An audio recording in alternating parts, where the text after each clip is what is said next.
We still weren't recording, by the way. You have to press play, weirdly. Oh, yeah. See, now it's We should be used to this now. Yes. We didn't even actually check the mics this time. We're getting rather cocksure of ourselves. Ooh. Yeah, it's fine. Whoop, whoop, whoop, whoop, whoop, whoop. Not a very good opener, is it, to be fair? It's not our best. Is it not? No. Do you want to start again? I don't know. Should we? Should we? What would you start with, though? I think I might start. Ellie! I think nothing will beat that one.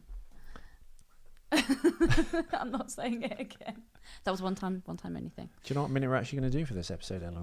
We're going to do... No, I haven't got a clue. I'm not going to lie to you. But I know that this is episode 38. Yes. This is the episode we were going to do last night before we discovered on the news feeds that James Cameron...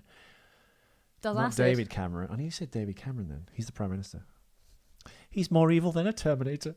Ooh, political. Oh, get you, darling. So, what minute are we on?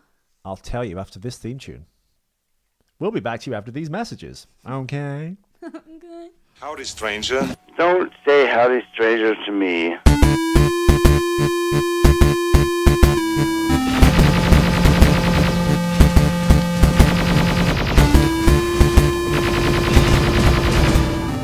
I'll be back.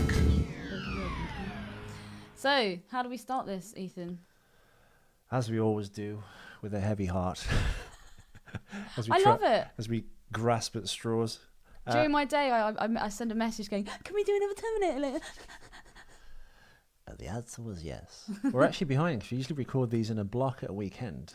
I know, but why didn't we do it this weekend, Ethan? What were you doing on Sunday? Oh. Just a little bit of a sidestep, because Okay. I think you should be quite pleased with your movements on the Sabbath. Well, Black Sabbath. Good. For my other podcast, Ethan McKinley's Questionable, which you can find at ethanmckinley.com, where this, I guess, podcast resides, apart from on SoundCloud. I interviewed a guy called Robert Perino, who's a spoken word poet, raconteur, actor type dude, who's a bit wacky and crazy. He's so eccentric. He's awesome. Yeah, with a lovely partner, Louise. Don't bring women into this. Oh yeah, but she's cool, man. She's cool. She's a dude chick. Yeah, if you go to Ethan McKinley's Questionable on YouTube, you can see my wacky video interview on the roof of the Sanctum Hotel, which is like London's premier rock and roll hotel. And yeah, did a bit with him. And then I met and interviewed the owner of the hotel, Mark Fuller, who he's a bit of a dude. who owns the hotel with rock band Iron Maiden. Yeah. And because they liked me so much, because they thought I was such a little cheeky dude, They were like, he's rock and roll. Give him a special VIP card. I've got a VIP card for this hotel that I can't even afford. Literally, I couldn't go in there and order a pack of fries, anything. I remember Jean at stole a one tip point tray. saying, I didn't. It was all a friend that I made that day who's absolutely amazing, who's also an artist who we should probably do a shout out to at some point. Maybe we should Or get a him on the show. podcast. Yeah, get him on the show. Or even Terminator. He's done some amazing... I've actually commissioned some work from him. I love when people say that. Do you hate that, listeners, when someone commissions some art? Just say he's doing a painting for me. Well, it's the technical term. Is it? Yeah. Is it actually? Or is it adding like a faux layer of dignity to a mundane thing? Babe, there's nothing faux about me. Like bartenders go, oh, I know this because I'm a bartender. I go, oh, I'm a mixologist. You're like, dude, come on. Well, the first time you told me that you worked at bars, you told me you were a mixologist. I did not. And your nose is faux. I'd never say that. You a faux bitch. Anyway, we digress. But Why are we digressing? You did have awesome... Well, yeah, they like me so much. They've asked me Yeah. to come back this Friday and interview a band called Wild Lies. Wild Lies from New Zealand. Another rock band. Yeah, look up Wild Lies. They're a bit like Slip. No, not Slip. I was going to say Stickleback. They're like Stickleback. That's a fish. Nickelback. I But think I need a to bit drink. grungier. I think in the day I need to drink more water because I think my brain dries up, and like no signals get through. I did think that your face looked a bit... So speaking of having a dry brain, we've got to make something out of nothing here because basically we're on episode 38 and we're on minute 116. So it's 76 minutes in, and we're going to watch from 116, not 106, that's an hour and whatever, 76 minutes in to 78 minutes in. And it's the hotel scene. It's not the hotel scene though. No, that's coming up. I literally cannot wait for that episode, although I probably won't actually talk about that at It's all. not the squeezing of the Something else. bubes. The bubes. The oysters, as you like to call them. Yeah. Yeah. So it starts with Sarah on the bed being given a gun. That's always a dangerous thing, giving a woman a firearm. Yeah. It's like giving a woman power tools. Yeah, temperamental. Yeah, You're the most anti-woman woman I know. I know. You don't like feminism. No, I've actually thought I'm gonna write another blog that I want to do. I'm gonna basically just like spew my hate and fucking disdain for my own sex on the internet. Someone needs to do it. Why have you got such disdain for them? Because I look at all the people that are meant to be like role models, and I just think they're all a bit rubbish. And like the world of Facebook, everyone's got an opinion on something, and unfortunately, women have just got really fucking angry. For what? At themselves, at men, at absolutely everything around them. They can't embrace anything. They can't. If you're proud of being a woman and you're quite comfortable with your sexuality, like you're just pandering to men and you're like making yourself a sex object. Whereas if you're not a strong, powerful woman and you need to fight back against the man and burn your bras and yet girls that don't wear bras get called sluts because they're showing nipple. It just fucks me off so much. Interestingly, there's that thing on the internet that I saw, all these like women picketing, like, is it a Miss World thing? Yeah. And it's interesting that all of them picketing the thing aren't actually hot and are quite downy. They never are. Yeah, they never Every are. feminist is fat, ugly, and probably a lesbian. Whoa. I didn't say that. And I can say that because I went gay. Black people can use the N-word and you can berate... I can berate women and lesbians because I used to be one. The sex change is going great. Yeah, see, listeners, I did say she looked not dissimilar from Edward Furlong in Terminator 2. In fact, there's a picture of her on the website. Although that's before the haircut, though. Before the haircut. That was before now, the haircut. You now actually have a legit short haircut. Exactly. Exactly like I Billy just need a Tootsie Roll to put in my trousers and I'm good to go. To bring it back to Terminator, is that one of the major problems you had with Terminator 3, that it was a woman? Just having a female Terminator just doesn't really. Why? Think about it. Why would Skynet think, right, I know what we should do. We should have male and female Terminators. What would the thought process be behind that? They just need a robot. Obviously, that you'd have a sexy woman would be a honey trap of sorts. Yeah, but she doesn't use her sexuality at all. Yeah, she does. How does she? Is it the police officer that pulls her over and she makes her tits look bigger? Oh, fuck. Do you know what? You're right. In fact, I reckon she probably saw... As every woman, good woman should, I stand corrected. She probably saw Cannonball Run 2 and saw Adrienne Barbeau's trick where she unzips her top and the policeman let her off. And then later on in the film, she tries to do the same gag again and it turns out to be a lady cop and she gets busted. Busted by her bust. Impound my Ferrari. Impound my tits. But that's why I think I like Sarah Connor so much in this, because like, I don't know, she's doing the non-bra wearing thing and she's kind of cool and she's, I don't know. She does the non-bra wearing thing in the second one, which we will come to in a few episodes. She looks a little rapier in the second though. She probably should be wearing a bra in that one. Yeah, but it's only like 6 years. But we see her, we kind of see her boobs in this scene, don't we? Well, he's got you. Not that it's the next one, I think, but he's cupping his hands on, so you can't really see anything. So you only get like a bit of boob. Yeah. No. What I mean is when she sat on the bed on the phone to her mum, which is actually in this 2 minutes. You get to see. She's working her nipples. Yeah, she's speaking to her mum on the phone whilst squeezing her nips. Cupping her tits and like WD-40 shooting out. She's actually a Terminator. Yeah, so what I want to know actually about this scene is her mum says, oh, you're scaring me. You told us to come out to this creepy cabin. Yeah. At what point did she call her mum and say, "Mum, go into hiding. Go to this cabin and like look off, like," because that's what her mum's saying on the phone. It's what? like I listened before we started recording. If you listen to the actual which I didn't. If you listen to the dialogue between her and her mum on the phone, she's like, "Where are you? I'm really worried. You told me to come out to this creepy cabin in the woods. Tell me where you are." Are you sure? Because I would have thought they'd give the viewers enough credit to think the Terminator's got two of the three Sarah Connors out of the telephone book. He would then look or go to family and friends' houses to see if she'd gone into hiding there. When it comes on loop afterwards, turn it up. I have detailed files, as he says in Tool. When it comes back round, turn it up, because I actually was like listening out to it. Okay. So before we play that bit, what's she actually saying? I've moved to a cabin in the woods. She's saying, "Tell me where you are," and she's like, "I can't tell you where I am." She's like, "Yeah, but you're scaring me." Yeah, don't you scare me. You've told me to come out to this cabin in the woods. Like, at least tell me where you are. Blah, blah, blah. Okay. That's not actually where her mum lives. Oh. But at what stage did she, or like, did she go to a payphone? Did they stop off on the way? Like, when did she call her mum to tell her to? We'll have to listen to that. 'Cause I think you're lying. I'm not lying. You're lying. You're lying. I never hit you. Yeah, it's true. I was dropping acid with James Cameron before I started the show. Sorry. Somebody was because he bought that shirt yesterday. Okay, it's coming up. It's coming up. Right, let's listen. Oh, okay. Let's get some sound on this, darling.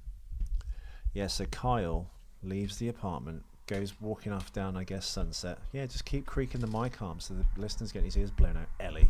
Souls, not souls. No, I can't tell you where I am, Mom. I was told not to say. Here we go. But honey, I need to know where I can reach you. You tell me to hide out up here at the cabin like some fugitive, and you won't tell me what's going on? Whoa. I am worried sick, dear. Okay. Okay, here's the number. You ready? Yes. Go ahead. 408-555-1439. Room 9. Got it? Yeah. Right now. I love you, Mom. I love you too, sweetheart. Hey, do you know? Where's Wolfie? How's Wolfie? Oh, God. Wolfie was right. See, she's like, you've got me worried half to death. Told me to come out to the cabin. How did At he least find tell her in me a where. cabin? Thank you. This is my second point. How the fuck does he know where this cabin is? All right, the mum wrote it on a post-it note and like a bell-end dickhead arse face left the post-it note on the kitchen counter. Silly woman. He goes to the mother's house looking for Sarah Connor, thinking she'll go there first because that's what I do. What goes to your mum's? Al Pacino. Yeah, she could look after you. Oh, yeah. Come Just in set my Misty house. the dog on him. Al Pacino will look after you. Hey, how'd you know? How'd you know? How's Misty? How's Wolfie? Is he okay? Okay. Who's this guy? Oh, he's got a gun. So yeah, how both of those? I think both of those points are valid. They are valid. When I did she? didn't- When I did never she? thought of that. I When just did she assumed- call her mom? It's also like a silly plot contrivance because he could have just killed her without going to a cabin in the woods. I know. Why would they bother Why writing kill her that mum? in? There's absolutely no point. Maybe there was a subplot that they just never got to shoot. That was like, yeah, mum. Oh, get out. James, you and your fucking subplots. When Kyle goes out onto the street, do we think that that's just natural people walking down the street, or do you reckon they got extras like this guy at the car doing? It looks like he's breaking in the window. Probably, Do we I think would. they're, like, natural I people? imagine there'd be. Well, everyone's natural Oh, well, I mean, is except like, for Bruce Jenner. Topical. Oh yeah. So do we think that was just like a normal day on that high street? Yeah. No, I don't think so. No. Do you want some Because you need Carmex? permits and stuff, don't you? And then I'm not sure. Well, even back then, 1984, did you need release forms? I'm a film noob. I am Well, when you film stuff, trusting you to need you. release forms, so the person has to agree to be shown. Yeah, that's why things like cops and stuff, when they're like driving over someone's head with a car and going, "Put him in the back of the van, Dano." You think Dana. at what point did they get that like meth head and go, "Oh, do you mind signing this form so we can embarrass you in the Meth in scratch cops." face. Meth scratch face. Love that. Yeah. Yeah, I don't know. I digress to you. Well, I digress to you. Don't throw me the ball. I don't know what to do with it. I I throw like haven't even got any I hands. throw like a girl. And then we've got the bag of goodies that Kyle brings back for dinner: mothballs and ammonia and Anything out of the anarchist cookbook. corn book. syrup. What's the corn syrup for? I don't know. Maybe it's like some bonding agent that creates the plastic. Do you reckon he explosive. thinks after I fuck this chick, I'm gonna make her pancakes? Well, look at what he's got in his hands. All he's getting out of this bag, listeners, he's meant to be making a bomb. He's got a road flare and some tape. Looks like he's just going to do something terrible to Sarah Connor, sexually. That's some kinky shit. He's With- just like, okay, I've got to do something to work with these extreme tits. prejudice. Oh, and actually, there's a bit where he walks into the other room, I think, or is it when she's sat on the bed, and you see the bathroom, and there's this. It looks like a massive tub of like economy size like Vaseline. Have you seen that? That's how he got the photo out. Well, he had to put the photo back in. If you're only just joined us, viewers, we did have an episode. There it is. There it is. Oh wow! Do you see what? Look at the size of that. Look at the size of that. This is like, you know, when you go into fancy hotels and you get that drawer and you pull it out and you've got like your feather-light condoms and your little chocolates and there's a little thing of booze. There's nobody in the hotel I was in. Oh, when I stayed at the Regency Hyatt in Birmingham, and we had like the top floor, Fucking hell, that's a good idea. Putting rubber johnnies in a side Featherlight. They literally think about every like tiny detail. Like we want these people to have sex, and we want them to barely condom is feel just the. a condom, though, isn't it? Huh? A condom is just a condom, like ribbed for pleasure. No, but this is Featherlight. Hey everyone, if you do find yourself buying ribbed condoms, just put them on inside out and please yourself. Wanking alone. Wanking. So do you reckon that this is like the cheap motels rendition? We can't give you Featherlight condoms, but we will give you a fuck off size Vaseline tub for easy. and a million towels, because you're probably going to need the It's towels. an oil-based lubricant, I understand, is not good for internal use. Yeah. Or baby oil. Yeah, really. Really bad. Having said that, liquid silk. Liquid silk's amazing. Really? Yeah. I've tried out a lot of lubes, and eventually I went into this sex shop in Soho, and I said to the guy, I was like, dude, seriously, help me out here. Like, what is the best lube? And he went, liquid silk, darling. It's what the gays use. Well, I spilled a little sachet of liquid silk on my bed once that was given to me in like a goodie bag from a club, and it just... Did you spill it all over a chick's tits? No, sadly. I was alone. Mac hat and wanking alone. My mother listens to this, Ellie. I know she does. She's one of our Hi, 3 Beryl. or 4 listeners. Hi, Beryl. We should have like a conference call where everyone calls into my laptop on Skype or Viber. Viber, yeah. And we'll get Joe Splunder to talk to Beryl. And that could be an episode. I want to talk to Beryl. Beryl sounds fucking amazing, man. Matthew. Yeah, no, it's like it just ruined What the bed. happened to you, Matthew? You used to be such a nice boy. Oh, when you went out with Sophie, you really cheered up and you used to smile all the time. Now she's gone. You don't laugh or joke anymore. Ain't no sunshine when she's gone. Plenty of sunshine. We got Ding, podcasts. ding, I don't need my ex-wife. ding. And the wind will forever whisper. Hello. Who's in here? I've got no quarrel with you. Stay back! What are you? I have no qualms with you. Gary, what's going on? Are you okay? What's in there? I can't even. Oh, dude, I'll throw you a ball. Huh? I dropped it. Oh, Big time. forget I was it. laughing. I'm sorry. Oh, Matt. Oh, Matt, here's a question for you. Question. Do you think... This is more of a question for my other podcast, Ethan McKinley's Questionable, at ethanmckinley.com. Check it out, Splendor. You might like it. Yeah. Spaldner. Fuck, sorry, dude. I'll get your name right. It's fine. What was I going to say? Yeah, do you think all the James Cameron films are set in the same universe? Ooh. So you've got Terminator 1, Terminator 2, you've got The Abyss, you've got Aliens, which is in the future. No, you've then. got Avatar. The only thing I don't think the only thing that's not set in the universe, in my Avatar. opinion, this is just an opinion, of course, is True Lies. Why would that be? Because it's more of a light kind of comedy, and the characters are quite cartoonish. Whereas I'm not worth a bullet. yeah, James Cameron usually goes through like hyper And realism. Paxton's in that as well. By the way, listeners, on the subject of James Cameron, do any of you know out there that True Lies is actually a shot-for-shot, word-for-word remake of a French film whose name No. escapes me? No, I didn't know that. Really, Ellie? Because if you watch Oliver Harper's retrospective reviews, and Hi, I'm Oliver Harper. And Retrospective on True Lies. yeah, anyone listening, if you like films, Deadpan fucking. apart from the deadpan delivery, I think he makes really good like To mini be fair, documentaries about filmmaking. I mocked the deadpan, but I now love the deadpan. No, you don't. I do. It's so funny. Well, if you liked it, if you watch the True Lies mini documentary he made, you know what? I'll post it for anyone listening on the actual Facebook and Twitter pages. It's really good. You've got to post it It's to all believe you it. ever need to know about True Lies. But in that, it's a shot-for-shot, word-for-word remake of a French film that Arnold Schwarzenegger liked and took it to Cameron. And Cameron decided to do it. He then employed a couple of comedy writers on it, and he wasn't happy with the results, so he sacked them and wrote his own action comedy film. Wow. The chick that played Jamie Lee Curtis, were her tits as good? I don't know. We've not seen it. Maybe it's something we should look at. We'll do Maybe it. we should. The original French inspiration for True Lies. So does that mean that James Cameron's never had an original idea in his life? Well, no, of course. I think we discussed this in the first episode, which Terminator was taken, yeah. Yeah, but we did it actually. No one knows this. You'll get this as a bonus episode at the end of this first section, which is Terminator, when we recorded the first Terminator film with your brother, who was actually we've not listened to it. It might be alright, but we re-recorded it with Joe, Yeah.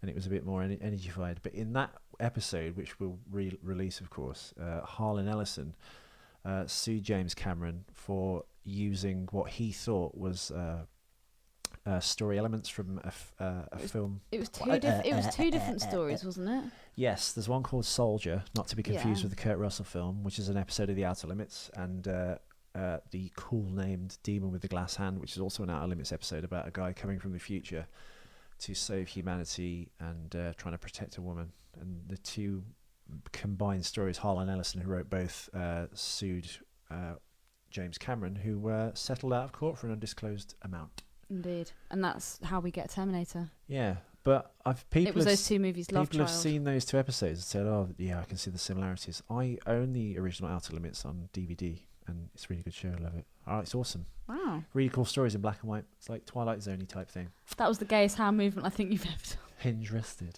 Shantae, you stay. Sachet. Oh, Cameron. you stay. And blow me! Is there anything you want to add to this, Ethan? Because so far I've been doing all the talking on this. I don't know what it particular 2 is. minutes. Although it's a good movie and stuff. Weirdly, it's ever since the police station. I don't know what to say about some of these scenes because it's a lot of not much dialogue. You've had like the future flashback scenes in that like. I think it's storm probably drain. because at the moment there's no Terminator action. It's kind of just building the relationship between Sarah and Kyle, Yeah. which is probably the weakest part of it. You think? Of the whole storyline, yeah. I think the weakest part of the whole storyline was her believing him. Really? Yeah. Why? I don't know. She looks so much better with wet hair, by the way. Yeah. She's like Viggo Mortensen. Viggo Mortensen with dry hair, nah, not so much. Viggo Mortensen With with his hair fucking plugs. wet, grizzly hair. Fucking hell, he's unreal.